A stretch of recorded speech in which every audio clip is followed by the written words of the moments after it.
put this on there. Yeah, I'm back, straight facts. In my bag, straight facts.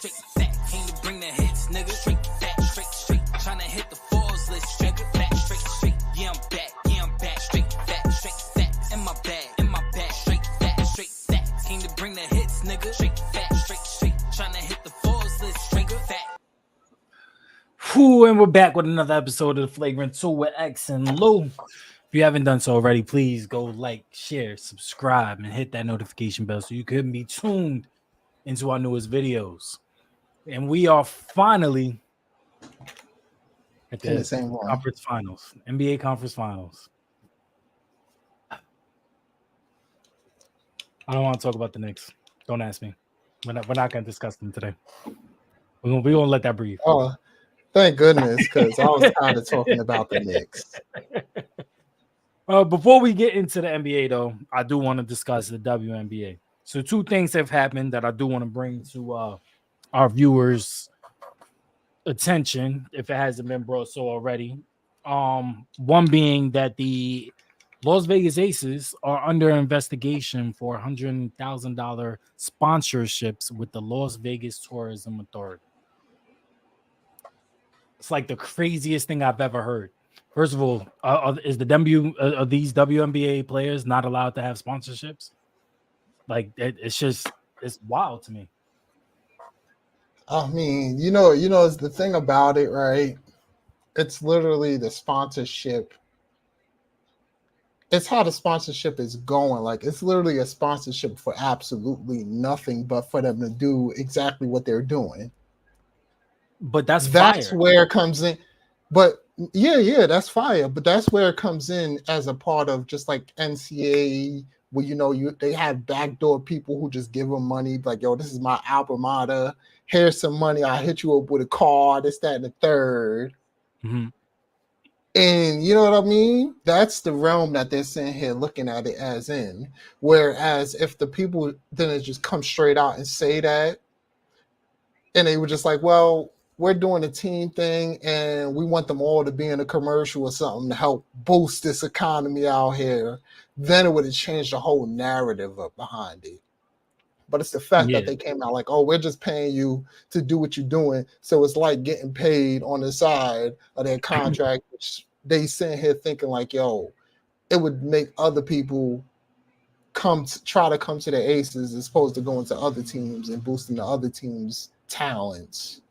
I think what bothers me is the wording of why they're under investigation. So they're looking into whether, because collectively, all the players together for the sponsorship is 1.2 million. And from the WNBA stance is it violates the spirit of the WNBA's $1.46 million salary cap. So that's what bothers me. It's not. I could get behind why the sponsorship would rub you the wrong way if the sponsorship isn't deemed in a way where these girls deserve a sponsorship. So, for instance, Nike will give you a let's say $15 million sponsorship. Now, in that sponsorship, you get it's a sneaker deal. So you get the sneakers out of it, and you're endorsing Nike. So you're wearing Nike paraphernalia. Whereas this is the Las Vegas tourism, whatever. So you're already in Las Vegas. You're already taking pictures as a resident of Las Vegas, and you're in the spotlight, and you're bringing in tourism. So you're already having to do all this stuff because as a team, this is what you already have to do as a member of this team. Go out on the mayor cutting ribbon stuff or whatever it is that the city does. You have to show up, and now we're going to sponsor you as the tourism authority to get you in here to do what you're already doing for the city of Las Vegas. So I think the verbiage is wrong on the tourism part, because if you're doing extra things, like let's say tourism wants you to come down and you got to do a photo op in front of like a new attraction. Okay, so the sponsorship is going towards that. But what rubs me the wrong way is the verbiage from the WNBA. Now, if you're looking into it violating the spirit of the WNBA's $1.46 million salary cap, maybe your salary cap shouldn't be that low then. If that's the case, I understand that the WNBA doesn't bring in the salary that the NBA does, but how can you violate the spirit of a salary cap if the sponsorship has nothing to do with the salary? That's my that's where I believe I don't agree with the verbiage. Yeah, If you don't agree with the sponsorship, like the terminology of what these girls are doing for the sponsorship, that's fine and dandy. But to say that it violates the spirit of your salary cap, that's asinine. That's saying that yeah, so other girls in the league that has sponsorships with Puma, has sponsorships with Nike, sponsorships with Reebok, that doesn't violate the what's the terminology? The spirit the of a salary. spirit, Like, that doesn't make any sense. spirit fingers. So I think that if we all discuss about the girls getting paid, the girls should get paid. I mean, they should be on the same platform. And I think that with the influx of new talent, fresh eyes on players like Angel Reese, like Caitlin Clark, like I forget her name, Asia Wilson, and you have the influx of these talented females that are bringing more viewers, packing out these small stadiums that they're playing in. Yeah. If that's the case, everything should violate the spirit of your salary cap. If that's what we're going to base these sponsorships on. If I want to sponsor this girl, and all she got to do is show up to my summer camp and talk to these girls. Still a sponsorship. Sponsorship is sponsorship, no matter how much I pay. You're showing up, you're doing what you got to do, you're leaving. You did your job. Now, if the terms and conditions of the sponsorship deems that you've met your criteria and you get extra money this year, who's to say that that's wrong? Like that's my only gripe, because it's not against what is the spirit of the salary cap if the sponsorship has nothing to do with the salary cap? Like, that's my only question. Yeah, that's the thing I was sitting here thinking too. Is just like, talk about it's too much money. Like, this is a side endeavor. It's a side. That's what I'm saying. Like, it's a side thing. Like, if Nike say, y'all want to give you 1.2 mil to one person, like, is that too much now? Right. Because it's Nike now. Like, it's not, you know what I mean? But it's just like, at the end of the day, like I said, it's the way that the tourists, whatever they went about it, as far as saying, just keep doing what you're doing. Like, nothing was needed. We're just going to give you this. Right. And I can understand. But to say the verbiage from if the WNBA was to come out and say, if you're going to sponsor these young girls, there need to be a contract in place, and there needs to be terms and conditions onto what you're going to do in order for these girls to earn the money that you're sponsoring. I can understand. That's probably what's going on. Is that we don't know what's going on into the investigation. Well, I don't know what the backdoor channels are. Right. That's what I'm saying. That's what could possibly be going on in these investigations, and it's going to probably be less money. They're going to mess around and have to be less money or something. Right. But still figure out a way to let them still get paid. But at the end of the day, it just can't be, we're giving you this money just to come and play here. You're playing here, so we're going to give you this money. Because, like I said earlier, it just goes into making girls want to go and play for the Aces as opposed to playing for any other team. Oh, yeah. Yeah, that's true. So that's what a spirit like that messes up the spirit of playing basketball at any one of these places. Because I know, if in the offseason the Aces want me and this other team want me, this other team might have a better chance. Look, I'm not saying obviously the Aces is fantastic, but say the other team mess around and get a good team and they have a better chance at winning. Mm-hmm. But over here, they're giving $100K just for playing. You know how Gilbert Arenas said, he said, Yeah, yo, I'll take that money over that ring, because what's that ring yeah, going to do for me? Especially in the WNBA, the 100K is more than some of these people's salaries. yeah. So it's like, Facts. deuces, I'm going to play for the Aces. So that's what they mean by the spirit. And I'm like, it's tough to, you know what I mean? Like the Yeah, verbiage for both sides is just like spirit, like, babe, we trying to get paid. Like that's all I'm trying to say. So it's just like yeah. it's tough, but it's just like they don't want to create that recruiting situation where these people are signing deals with these teams just because they're going to take a lesser deal To get more money and on be sponsor. like, and they're going to get money on that sponsorship Yeah, just for being there. that's understandable. It's not like it's a Nike somebody. I'm just, oh, I got this deal already. Let me just go somewhere else. Whatever. Right. Second topic that I want to discuss on the WNBA was there was a recent vote for the expansion of the Toronto Raptors to get their own WNBA team. Yeah. Unanimous votes all the way down except for James Dolan of the New York Knicks. Let's see how everything just circles back to the Knicks.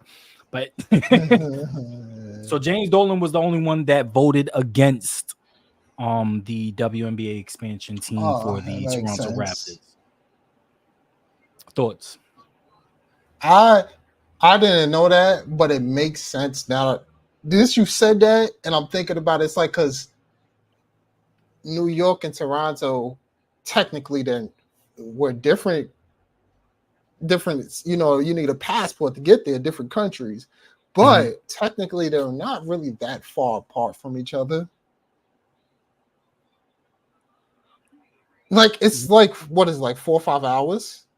Yeah, but I mean Connecticut's right there too. Connecticut's a 2-hour drive, and Connecticut's So at the sun. exactly, he probably wanted to dub it, and be like, "Yo, look, New York, we about getting money, man. So you know what? I'm a dub. I'm gonna say no because I'm about getting my money. We know Dolan. He's selfish. He thinking about the money. He don't care about everybody else. He thinking about I himself. guess. I get yeah, well, yeah, So because that a could part be possible one of the ways. partial proceeds of the NBA does go to the WNBA, so that's I guess understandable. I just there's so many female athletes that don't get the credit or the recognition that they rightly deserve, and the WNBA is one of those organizations. Um, Women's softball doesn't get credit or recognition.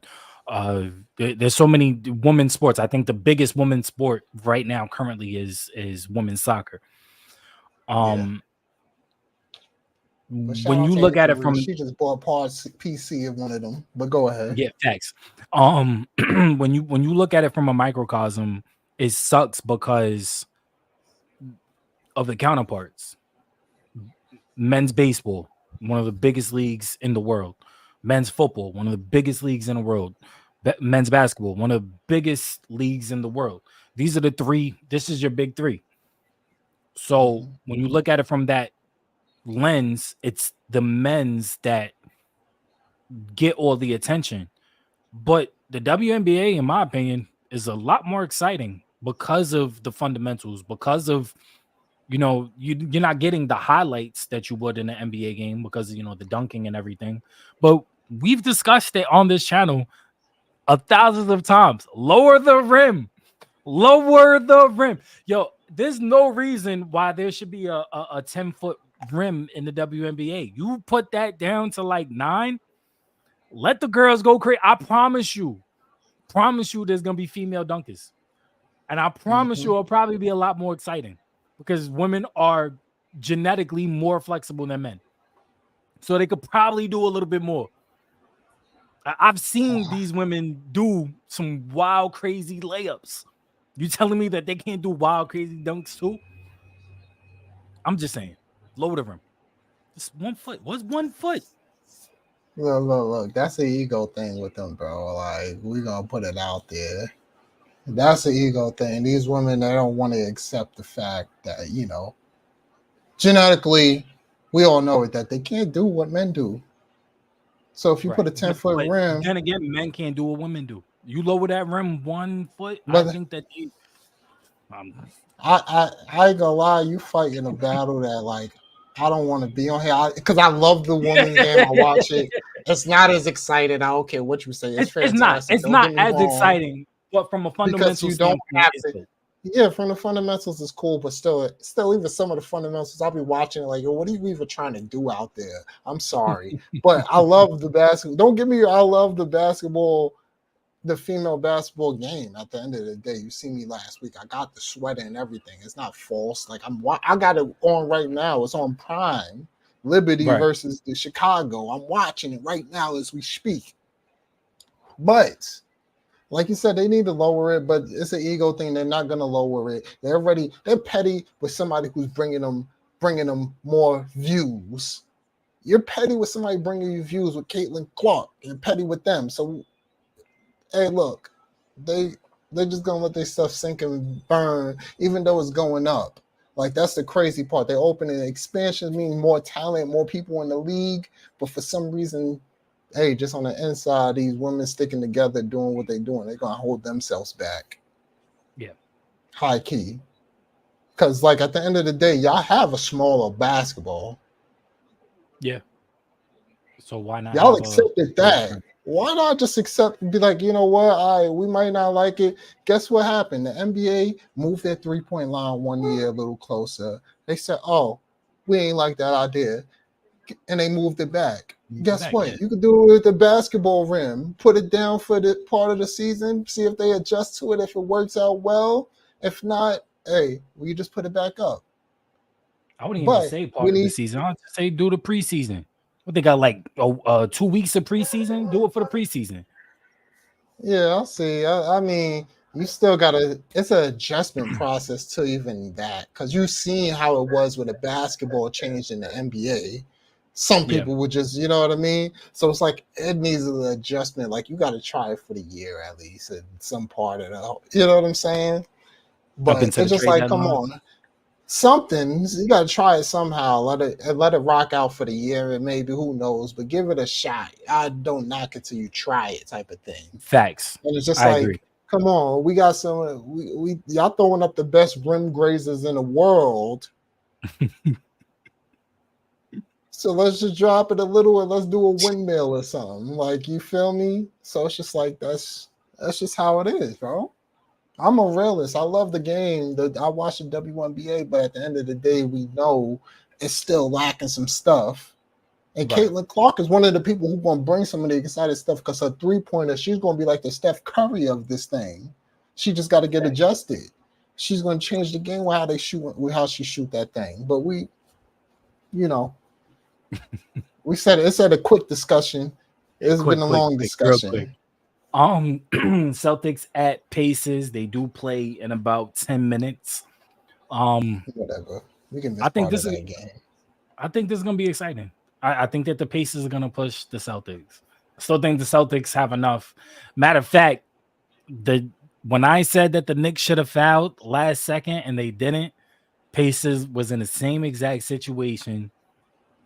And Jaylen Brown comes down and hits a phenomenal 3-point shot to send it to overtime. Should have fouled. You mean the shot that saved Jason Tatum's legacy? Yo, look. No. I only say that. I'm being sarcastic because you know ESPN, they always want to talk that like, oh yeah, did that shot. Like everybody's shot got to save somebody's legacy. Guess what? These are teammates, bro. These are teammates. They're here for each other. You think Jaylen Brown took that shot and said, yeah, I'm going to save JT? Nah. No, he just out there playing ball. He's trying to win. Facts. You know what? Y'all talk about JT, but y'all should have been talking about Jaylen Brown with an amazing shot that was. That was crazy. And like you were saying, the fouling thing, he already said, the coach said they went in with the intention to foul, but it's just like how the play was designed and how Pascal Siakam was out of position. By the time he got there, you know, Pascal just felt like that would have been a shooting foul at the time. Yeah. So it's like either take the shooting foul or let him take a tough, because that was It was a That was tough a shot. tough shot. It was a That tough was a shot. 4-point play shot. I don't care. Yeah. It's the end of the game. They ain't blowing the They let whistle. him play. You Yeah, know, they wasn't gonna blow the yeah, let whistle. them play. But And but we gonna sit it here was and a not. tough shot.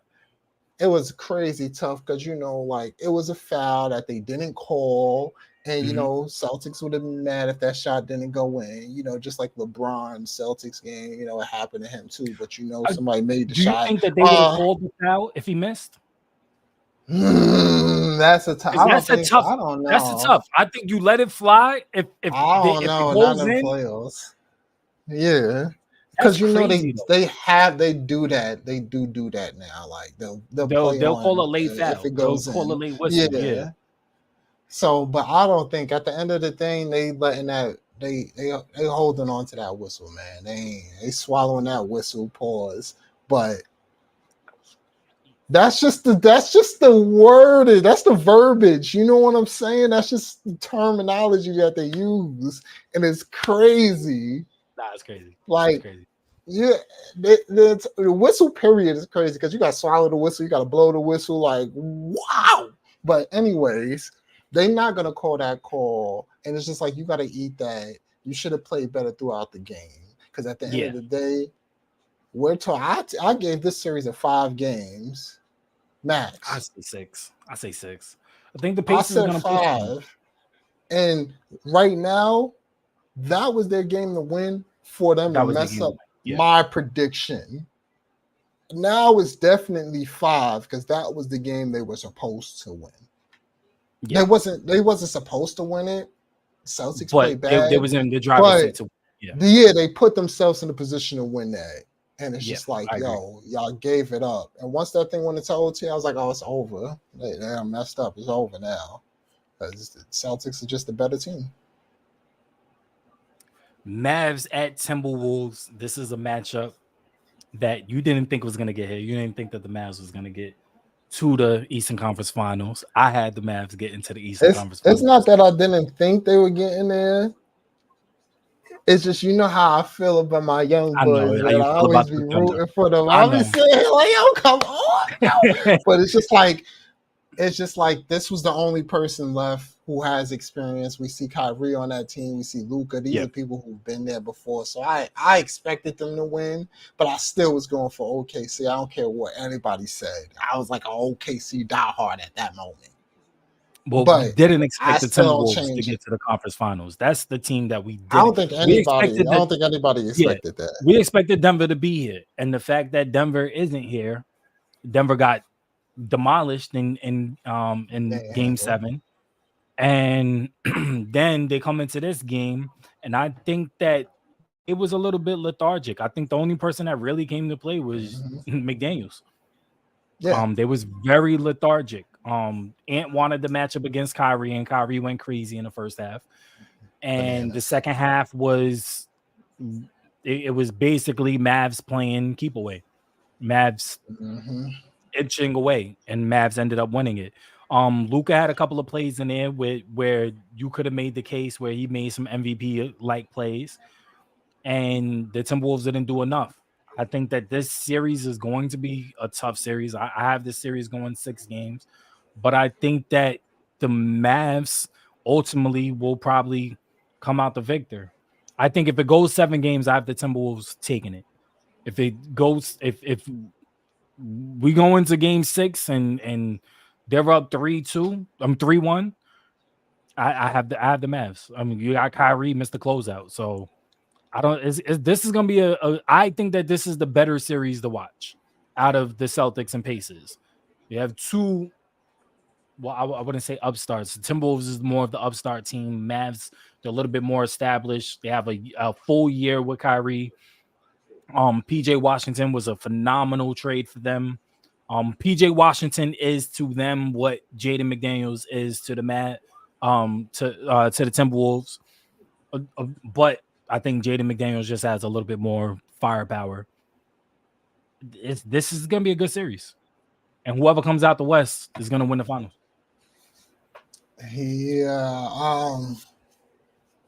This is the let's keep it a stack. The whole West was the whole series to watch. Yep. Every series in the West, the East is just straight up like. That's why even at the beginning we went to this, and I'm like, yeah, we could even just miss the first half because it is what it is for the series. Yep. I wouldn't want to miss parts of the Timberwolves and Mavs. And the crazy part about this game, and it can't go unnoticed, is Anthony Edwards. My boy shot 6 for 20? He was, and all of them was like 5 for 12 from 3. Yeah, it was bad. And one made shot in the paint. This is what I'm gonna say, bro. It's nothing against Rudy, but you got to figure out to get some more minutes for Nas Reed and Cat on the floor at the same time with Anthony Edwards. I agree. And if you want to do that, it's like you don't want to have too much playmaking responsibility in Anthony Edwards, because this is the same thing I've been saying.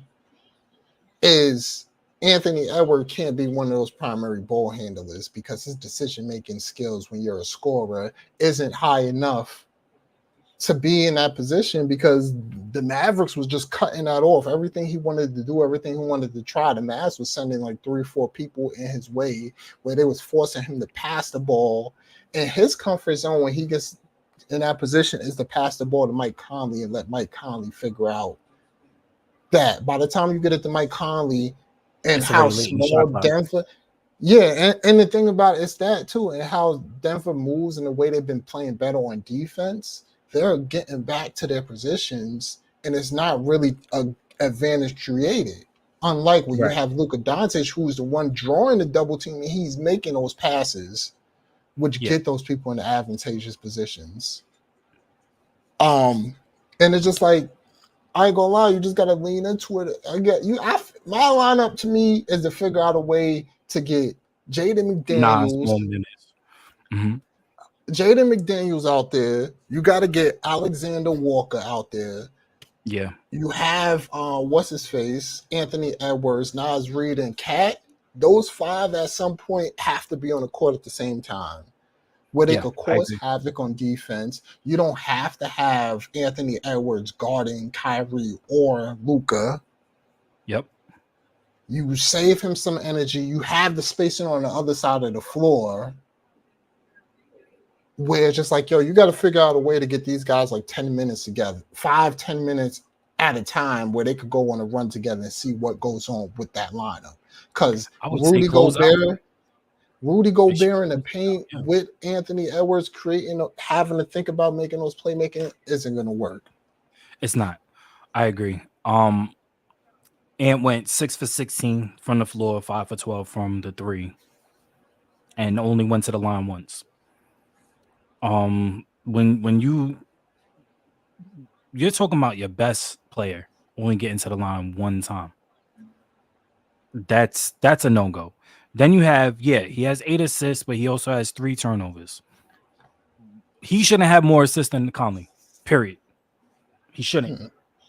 And if he does have more assists than Conley can't be on the floor. I don't understand why the ball is sticking in Ant's hands. You want to play him in the half court and have the ball in his hands, then there should be ISO opportunities where he could work and operate. In order for that to happen, there has to be spacing. You can't have spacing when you have Gobert out there, because where are you putting Gobert? You can't put him on. You can't put him on. You can't put him in the corner. You can't put him on a hash. You can't. He has to be on a block or in the middle, at the top of the key. And the tough part about that is the Dallas Mavericks have boasted their big spot with Gafford and Lively, who are 2 athletic bigs. So even though they could sit there and still stunt at Edwards or fully contest and still turn around and possibly still contest Gobert, because Gobert is a weak finisher. Yep.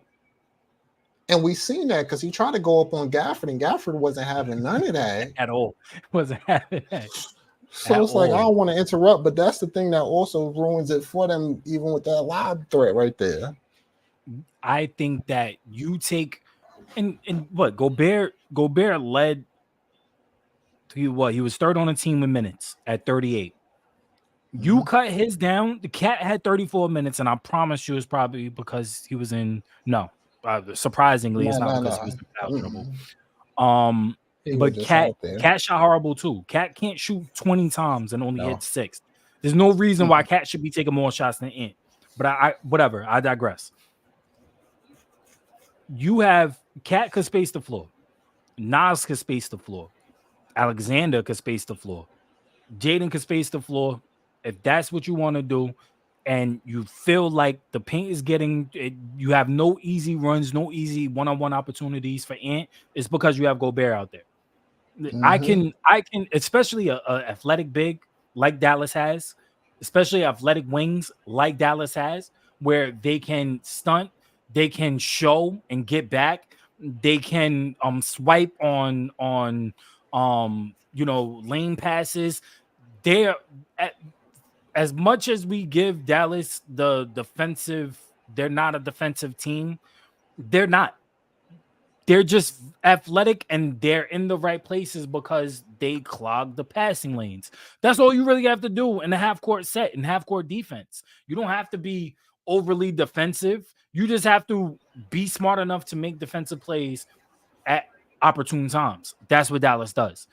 So, how can you do that with Gobert out there? How can you give easier opportunities to Ant out there if you have Gobert there? They have to figure it out. Jason Kidd has to figure this out. Get Gobert off the floor or put him in better opportunities where he's not useless on the offensive end. Yeah, he's great defensively. He's useless offensively. They're not going to be Yeah. able to do anything until they figure out the Gobert situation. And I agree. Nas and Cat need more minutes together. You get them more minutes together, Gobert could come in stints. I'm not saying you don't have to start Gobert. I'm saying you shouldn't finish with Gobert. Gobert Yeah. shouldn't have been in on crunch time minutes, knowing that you need Ant in more space and opportunities. That those crunch time minutes should have went to Nas. The kid is gonna have to figure this out, and if they don't Uh, make the right adjustments, Dallas is gonna kill them. you said it twice, but Chris Finch. Finch. You kept saying kid. Kid is Dallas's coach. Oh yeah, what Chris am I? Finch is Oh, I just wanted to make sure you Otherwise, was good, my boy. yeah. Yeah. No, I'm thinking Dallas. It's the game. It's the teams Nah, I that know. mess It's me up. at least it was the same coach in the same Yeah, series. So same series. I know what you meant. But yeah, but you know what I meant. Finch needs to Yeah. figure it out because it's Gobert. It Ant's not going to be able to get one-on-one opportunities to be able to kill the Mm-hmm. defense because again, they don't have the defensive prowess to stay in front of Ant if the floor is spread. They Yeah, go a and I 5 think wide, Ant's killing. if you figure out that to go on with it, you have more time with Conley and Gobert, or Conley and whoever is now part of the focal point of the offense, Right. who could create something. Because at the end of the day, this team is a team where their offense is the sway point. Where as far as like, their defense is gonna be there, it's gonna be decent, it's gonna always lead them. But it's like the thing we always worried about was the offense, and we seen the Yeah. offense was bad. Yeah. And that led to them only, and like a game being within 4 points at halftime, and you're playing against Dallas. Look, I was covering the NBA 2K League for a while, and I was like, yo, offensively, Dallas reminds me of a team in there, because I'm like, yo, once you get to a certain point of the game, where it's that crunch time moments and the game is close, I'm like, oh, this offense is going to kick in, and they're always going to get easy shots. You got Jaden McDaniels guarding Luka, and there's a difference because Jaden McDaniels is 6'9", 185. And Luka don't got This to shoot. isn't Lou Dort. Lou Yeah. Dort was a fullback, so he had the speed and the strength to get Luka out of his game. Luka was just getting to the mid range. Luka was like 1 for 8 from grads. He's been shooting horrible throughout this whole postseason from 3. but he's been getting to that mid-range area, and that's what he's doing. Like he's shooting shots over Jaden McDaniels and around Jaden McDaniels, like he's not even there. I Just think because you he put gets to that Jaden comfort zone on in the mid-range. yeah. You put Ant on Luka and let Ant be a little bit more aggressive because Ant is smart. Ant is strong and he's smart. I would put I Ant think on that Luka instead of I think that's Luka gonna is be strong. I bad, get you. bro. I know where you're coming because Luka would abuse him in the paint, but you don't allow Luka to get to his spot on the block where he could back down But Ant. You the keep thing Ant. about it is we just finished listening to a press conference where they talk about they're tired. This, that, and the third, right? So you don't want to put up huh? Say you're tired.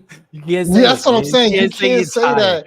And Can't say he you're just tired. finished saying that. So now you're gonna have to play a whole game of Luka Doncic putting body on you, and now you have to go on the other end of the floor and be the That's point tough. guard and the That's scorer. tough. That's the reason why I say Alexander Walker needs to have more minutes in the series because they need somebody else who's gonna guard Kyrie and guard Luka. It might not be the best defense, and I'm not sitting here saying Alexander Walker is bad at any point, but it's just like you got people who could swing around, who could do things where it's changing how the defense is played against these guys, where they're probably seeing more bodies. Yes. You could send doubles and Yep. have people move around even quicker.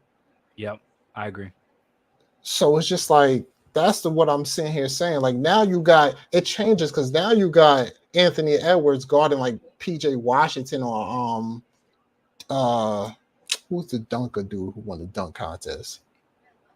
You know who I'm talking about. Their other defender who was guarding them all game. The white boy? No, black. Who won the dunk contest? The white boy won the dunk contest this year. Yeah, why is that? No, he's a past dunk contest dude. He was on Miami. Why is his name escaping me? Anyway, you'll be guarding guys like him where you could get a break, you could get a rest. You talking about Green? No. Green? No, the wait, other on Dallas one. or Minnesota? Dallas, yes, Dallas, bro. How y'all know the dunk contest? Yeah. Jones. Damian Jones? Is it Jones? Not Damian. Derek Jones Jr. Yeah. Derek Jones Jr. Yeah. I had Jones in my mind, but I wasn't sure. I was gonna say Damon Jones. But I was like, I know Damon is wrong. Yeah, him. You're gonna be guarding either him or PJ Washington. And then you got Alexander Walker guarding Kyrie. Yeah. And now if you want to bring doubles, you bring it off of those guys. They showed they could make some shots in the past series. But guess who's been really making shots? McDaniels. Luka and Kyrie. I want to take away Luka and Kyrie more than I want to take PJ Washington and Derek Jones Jr. out of the game. Yeah, I'll let them beat me. I'm not letting. You're gonna get your shots off, but I'm not letting you beat me by getting your shots off. Exactly. So it's like I'd rather have something like that happen. If, like you said, Conley's not going to be the leading assist person, why are you out there? Facts. Switch it up. So, Fizz, he'll figure it out, I guess. I don't know. Whatever. Take us out. All right, man. Y'all already know the vibes, man. Like, share, sub, and all the above. We hit y'all with a little short episode, but we're going to be back again. You feel me? We just going to work on that day. You feel me? And Chris Finch, we ain't forget about you, my boy. I got your name right. That was number 3 in Coach of the Year, man. Yeah. Forget about him. He figured this out. He did, definitely.